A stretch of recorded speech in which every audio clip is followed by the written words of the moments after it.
The editors stay and spell your first and last name. You ready? Yeah, just remember to hold it down a little bit. Yeah, Brady Exber, Bradyexber. And I believe you've won this event 4 times. What is the first thing that comes to your mind about winning this prestigious event so many times? Well, the first thing that comes to my mind is making a 10-footer the first time I won it to beat Doug Poole a long time ago. It was a different era back then, but Doug was finishing strong. I think he birdied the last 5 holes, and I had to make a 10-footer on the last hole to win. And I think it was the first kind of big tournament I ever won.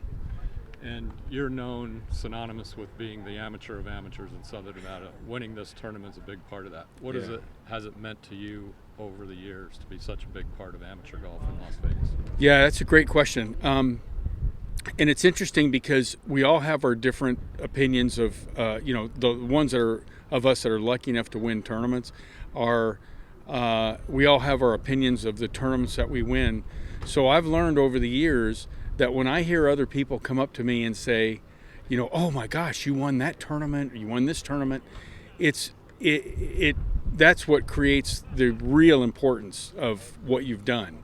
And over the years, I've had so many people talk to me or ask me about winning the city amateur championship, and that's means everything, really.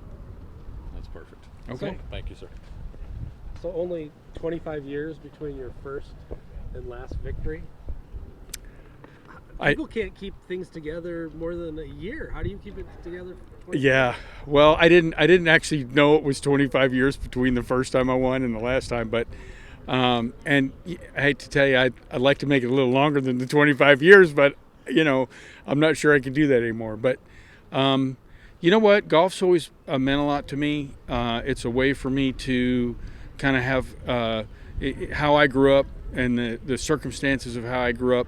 It gave me my own kind of my own life and my own personality, and because I was lucky enough that my dad was a very successful guy in town, so it made people realize that I wasn't Mel's kid. Mel was my dad.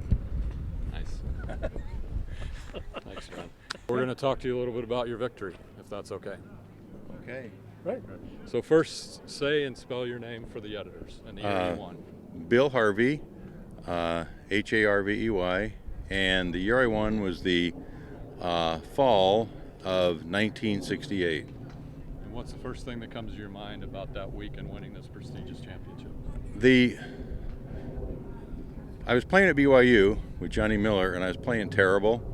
And I remember getting on the first tee and hitting balls on a drive was terrible. I decided I wouldn't think of anything, just swing and not even think of nothing. And on number 9, the wind was blowing about 30 or 40. I had a putt on 9 to shoot 30.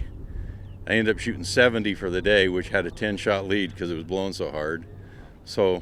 But the thing I remember the most was the last day of the tournament. I played with 3 fellows: Morris Firstman, who's left-handed, the national long drive champion, who was left-handed, and the national amateur that year, who was left-handed. They all happened to show up for the tournament. So I was the only right-handed golfer the last day in that foursome. That's what I remember the most, is 3 lefties. And obviously, having been around the town so much, what does Las Vegas Golf Club, the old Muni, mean to golf in Las Vegas?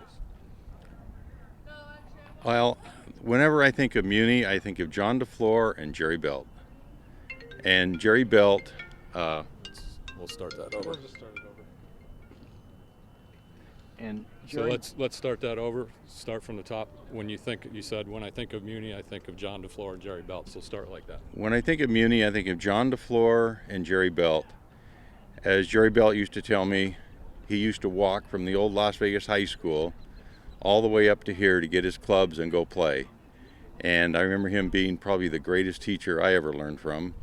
And all the people I know that were great from here took from Jerry. And when he passed away, we spread his ashes right over there where he taught. So this is what Muni means to me. And I worked here, so that was another thing. So It's a great story to end it. Appreciate Cool. it. You bet. Thank you. Thanks. Good one. Okay. Eric Dutt, ERIC, DUTT, won in 1994.